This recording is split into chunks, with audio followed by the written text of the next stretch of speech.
तो पिछले 4 दिनों से बांग्लादेश बॉर्डर से भारत में घुसपैठ की लाइव तस्वीरें आ रही हैं, वीडियो सबूत आ रहे हैं। घुसपैठे खुद ये बता रहे हैं कि वो कितने आसानी से देश में कुंडली जमा करके बैठे हुए थे। 500 लेकर वोट डाल रहे थे। 10 से 20 हज़ार रुपए खर्च करके भारत में आधार वोटर ID कार्ड बनवा रहे थे। और हैरानी की बात तो यह है कि घुसपैठ के जिस वीडियो सबूत को देखकर पूरा देश हैरान है, उस पर विपक्ष के बड़े नेताओं ने शायद जानबूझकर आंखें बंद कर ली हैं। रिपोर्ट देखिए।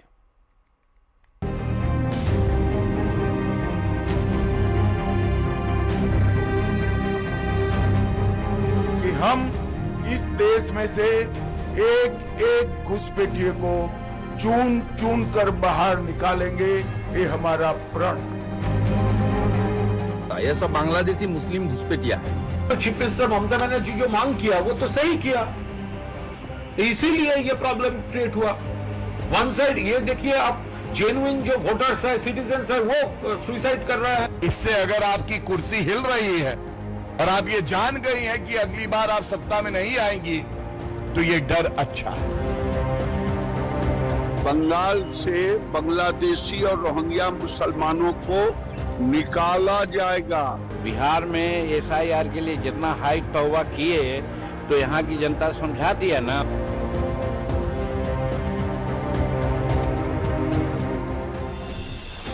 ममता बनर्जी ने 20 नवंबर को SIR को लेकर इलेक्शन कमीशन को लेकर जो लिखा था, उसे आज सुबह करीब 9 बजे सोशल मीडिया पर शेयर करते हुए लिखा कि मैं चीफ इलेक्शन कमिश्नर को लिखे अपने हालिया पत्र को शेयर कर रही हूं, जिसमें मैंने SIR के बारे में अपनी गंभीर चिंताएं बताई हैं। ममता बनर्जी के इस लेटर पर बंगाल के राज्यपाल CV आनंद बोस ने कहा कि वो SIR को देश में फ्री और फेयर इलेक्शन पक्का करने के डेमोक्रेटिक प्रोसेस का हिस्सा मानते हैं, लेकिन अगर ममता बनर्जी ने SIR की प्रक्रिया में कुछ कमियां बताई हैं, तो उन्हें बहुत सीरियसली लिया जाना चाहिए।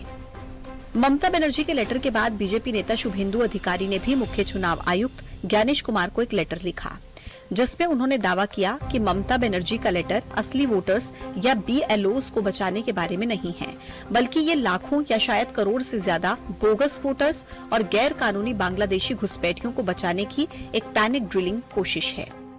बंगाल में पहले 3 डिस्ट्रिक्ट में माइनॉरिटी ज्यादा था, अभी 9 डिस्ट्रिक्ट में ज्यादा। ये सब बांग्लादेशी मुस्लिम घुसपैठिया है।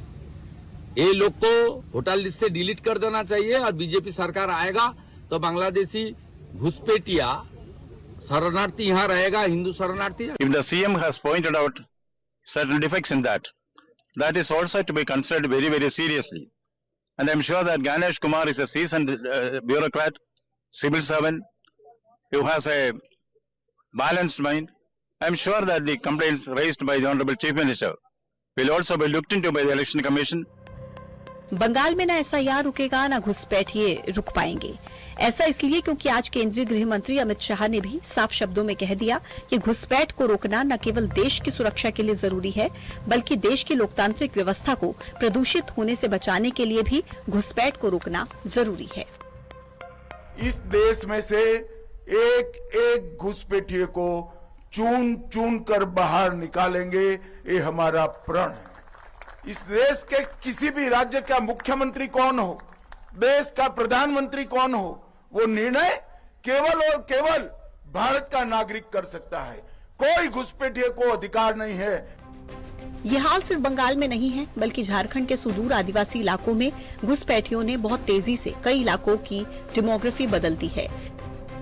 इसलिए 15 अगस्त को PM मोदी ने लाल किले की प्राचीर से घुसपैठ के खिलाफ हाई पावर डेमोग्राफी मिशन का ऐलान किया था। Bureau report, news 18। तो अपराध की दुनिया में इस वक्त एक सवाल कौंध रहा है। सवाल यह है कि अनमोल बिश्नोई की गिरफ्तारी के बाद क्या लॉरेंस नेटवर्क खत्म हो जाएगा? अगर नहीं तो लॉरेंस के जुर्म के संसार को कौन संभालेगा? क्योंकि गोल्डी बराड़ पहले से ही बागी हो गया है। लॉरेंस खुद जेल में है और अब लॉरेंस का भाई अनमोल भी सुरक्षा एजेंसियों के शिकंजे में है। ये रिपोर्ट देखिए।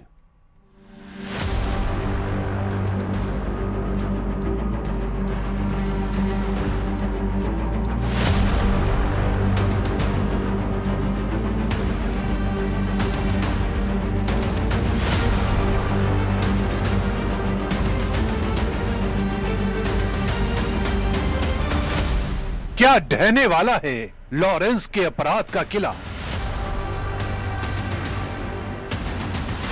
अनमोल की गिरफ्तारी से क्या हावी हो जाएंगे लॉरेंस के दुश्मन? लॉरेंस के जुर्म की विरासत का नया वारिस कौन?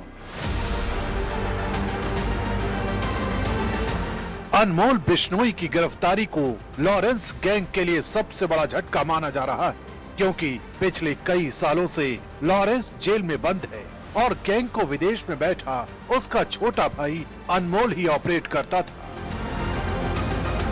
चाहे सिद्धू मूसेवाला मर्डर केस हो या सलमान खान फायरिंग केस या फिर एनसीपी नेता बाबा सिद्दीकी मर्डर केस, अनमोल का नाम दहशत के केंद्र में रहा।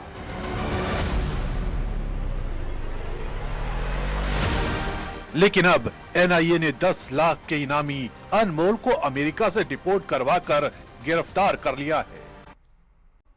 नमस्कार, देश प्रदेश में आपका स्वागत। मैं हूं आपके साथ हेमंत कुमार। लाल किला धमाके की जांच में एनआईए को आतंकी संगठन जैश के नापाक मंसूबों का पता चला है। सूत्रों का दावा है कि गिरफ्तार आरोपी डॉक्टर आदिल से पूछताछ में जैश के हमास मॉड्यूल का पता चला है। सूत्रों का यह भी दावा है कि जैश के हमास मॉड्यूल के तहत कश्मीर के कई अस्पतालों को हथियारों के स्टोरेज सेंटर में बदलने की प्लानिंग थी, साजिश थी।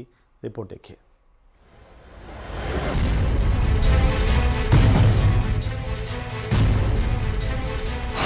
कश्मीर को गाजा बनाने का प्लान, हमास की राह पर जैश के आतंकी, अस्पतालों में हथियारों का स्टोर।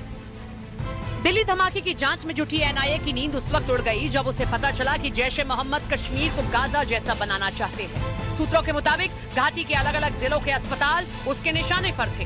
वो वहां जहरीले हथियारों का स्टोरेज सेंटर बनाना चाहता था। वहां ऐसे ऐसे हथियार रखना चाहता था जिनसे वो चुटकी बजाकर हिंदुस्तान में तबाही का तांडव कर सके।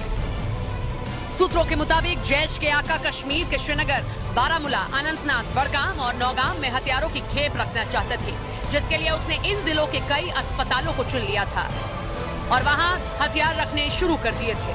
एनआईए के सूत्रों के मुताबिक ये खुलासा दिल्ली धमाके के आरोपी डॉक्टर आदिल ने किया। उससे जब सवाल जवाब हुआ तो पता चला कि आतंकियों के निशाने पर अस्पताल के लॉकर थे, जहां जहरीले हथियार रखे जा रहे थे। कश्मीर के अस्पतालों में हुई छापेमारी में आरोपी डॉक्टर आदिल के लॉकर से हथियार बरामद भी किए गए। लेकिन ये सिलसिला यही नहीं थमेगा। एनआईए के सूत्रों के मुताबिक जांच का दायरा और बढ़ेगा। अस्पतालों में छानबीन होगी और वहां के लॉकर खंगाले जाएंगे, क्योंकि शक है कि कश्मीर के अस्पतालों को गाजा के अल शिफा और जॉर्डन अस्पताल जैसा बनाने की तैयारी थी। इसके लिए जैश के आतंकी हमास के कमांडर से बात कर रहे थे। सूत्रों के मुताबिक हमास से जैश को टेक्निकल सपोर्ट भी मिल रहा था, यानी कश्मीर के अस्पतालों को बारूद के ढेर पर बिठाने की पूरी तैयारी थी। इसके लिए ऐसे संगठन से मदद ली गई जो इस काम में माहिर माना जाता है। मतलब जांच एजेंसियों के रास्ते में अभी भी बहुत कांटे आने वाले हैं।